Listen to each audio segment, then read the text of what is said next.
Hello everyone, welcome back to the YouTube channel of Vision Education Hub. In our previous video, we have discussed the topic of equipotential lines and the work done or everything about dipole. तो आज हम लोग देखेंगे electrostatic potential energy क्या होता है। ठीक है, इलेक्ट्रोस्टैटिक पोटेंशियल एनर्जी जो होती है वो होती है हमारी the energy which is stored by any of the charge. ठीक है, किसी भी चार्ज की जो एनर्जी स्टोर कर रखी है उसे वो कहते हैं हम इलेक्ट्रोस्टैटिक पोटेंशियल एनर्जी। कोई भी चार्ज है Q1 and Q2 and they are separated by R, so electrostatic potential energy that is UE is equals to K Q1 Q2 upon R। यहाँ पर फोर्स को हम लोग R से डिवाइड कर देते हैं, बाकी चीज़ें सब सेम रहती हैं, बस हमें Q का साइन भी पुट करना होता है। ठीक है, अब इलेक्ट्रोस्टैटिक पोटेंशियल एनर्जी ये जो है हमारी स्केलर क्वांटिटी है, पॉजिटिव भी हो सकती है, नेगेटिव भी हो सकती है, जीरो भी हो सकती है जब कोई चार्ज ही ना हो। ठीक है, अब EPE of multiple charges, simple सी बात है, if it is a scalar quantity then we can add it through board mass. ठीक है, ऐड और सब्ट्रैक्ट कर सकते हैं हम बोर्ड मास के थ्रू इसे बहुत इजीली। सो यहाँ पे इसने यही किया है, potential energy of the system is equals to potential energy on 1/2, 2/3 and 1/3। ठीक है, तो हम लोगों ने पोटेंशियल एनर्जी ले ली तीनों चार्जेस के ऊपर एंड देन उन्हें ऐड कर दिया है। ठीक है, अब यहाँ पर एक क्वेश्चन है, calculate EPE of the system 1, 2 और 4। ये हमारे चार्जेस दे रखे हैं, तो मैंने K की वैल्यू बाहर पुट करी, Q1 Q2 को अंदर मल्टीप्लाई करके रख दिया, तो ये वैल्यू कितनी आ जाएगी मेरी 0.9 जूल माइनस का। ठीक है, माइनस का 0.9 जूल ये वैल्यू आ जाएगी। अब एक और क्वेश्चन देखते हैं, two positive charges each of 10 microcoulomb placed at 10 centimeter apart. Calculate the increase in electrostatic potential energy if charges are brought closer by 2 centimeter. ठीक है, हमने क्या किया है, चार्जेस को उठा के पास में रख दिया है, मतलब हमारा एक पॉइंट हम लोग कंसीडर करते हैं A, this is point A। ठीक है, और दिस इज पॉइंट B। अब मैं B पॉइंट से उठा के इस चार्ज को C पॉइंट पे मान लो कहीं यहाँ कहीं रख दिया। ठीक है, ये हो गया हमारा पॉइंट C, और ये कितना है CB हमारा 2 सेंटीमीटर है। ठीक है, अब यहाँ पर इनिशियल जो पोटेंशियल एनर्जी है वो हम कैलकुलेट करेंगे, तो सिंपल सी बात है, हमारा इसमें R क्या होगा, 10 होगा। ठीक है, हमने 10 को किस में कन्वर्ट किया है, मीटर में, क्योंकि सेंटीमीटर में हम लोग SI यूनिट्स के अंदर पुट करते हैं। और नेक्स्ट में हमने क्या किया है कि हमने रख दिया है 8, तो जो इसकी पोटेंशियल एनर्जी होगी, चेंज इन पोटेंशियल एनर्जी, वो आ जाएगी हमारी इतनी। ठीक है, you can easily measure this.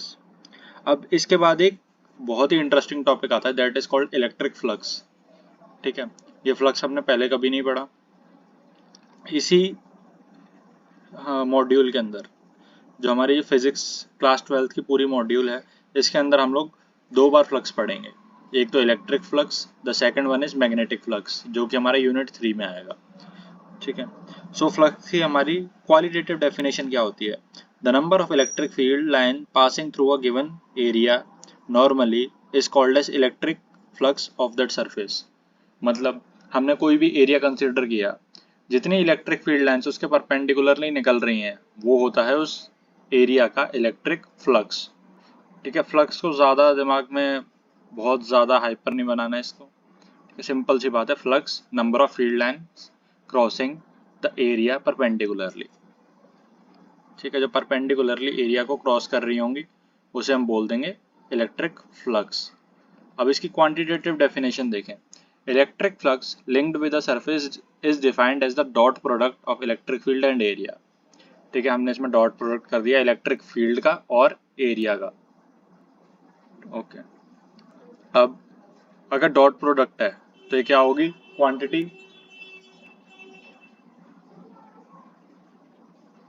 If it is a dot product then the quantity will be of the type of scalar. तो हमारी ये क्वांटिटी स्केलर होगी, ये पॉजिटिव भी हो सकती है, नेगेटिव भी हो सकती है, जीरो भी हो सकती है।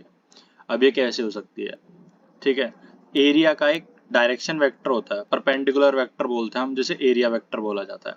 अगर एरिया वेक्टर और इलेक्ट्रिक फील्ड की डायरेक्शन सेम है तो that will be positive. If the area vector and electric field की डायरेक्शन अपोजिट है तो वो हो जाएगा नेगेटिव, और अगर दोनों की डायरेक्शन में 90 डिग्री का फर्क है तो वो हो जाएगा 0। इसकी यूनिट क्या होती है? न्यूटन मीटर स्क्वायर पर coulomb. Special cases, if theta is equals to 0, then all the electric field lines will cross through the area and cos 0 degree will be 1. Therefore, the value of flux will be plus ka EA.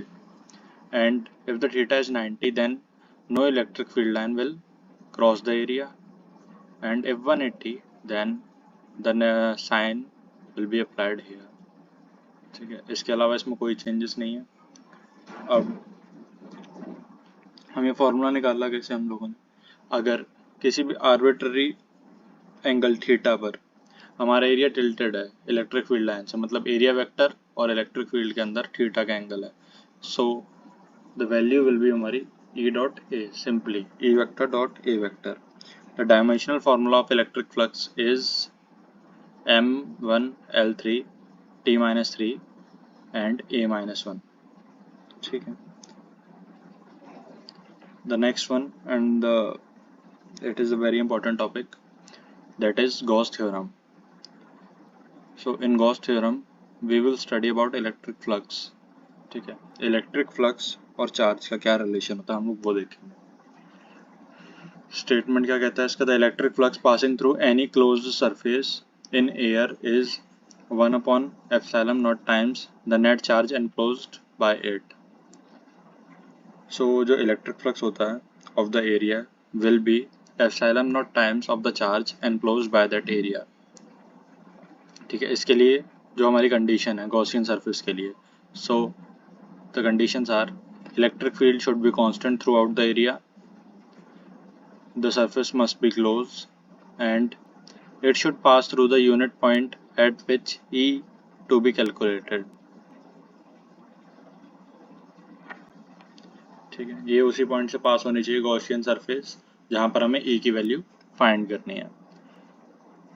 For the derivation we will consider a Gaussian surface S in which charge plus Q is placed at its center। ठीक है, हमने Gaussian surface consider की S जिसके centre पर plus का Q charge placed है। Take a point at distance R from the charge Q और the definition of phi E, जो हमारा डेल्टा फ्लक्स होगा d phi E is equals to electric field dot ds, that is E ds cos 0। Therefore, the value of d phi E is equals to E dot ds। For the total electric flux, we will integrate the equation 1। ठीक है, हम equation 1 जो है इसे integrate कर देंगे net flux के लिए। So the flux will be phi E is equals to closed integration of E dot ds। ठीक है, when we integrate ds, therefore spherical, ठीक है, जो हमारी शेप है वो spherical है, so the area of spherical shell is 4 pi r square। In place of ds we will put 4 pi r square। So whenever we put the value of E, which is kq upon r square, then r square will be cancelled out itself, and the value of k is 1/4 pi epsilon naught। This will be cancelled out, 4 pi and 4 pi।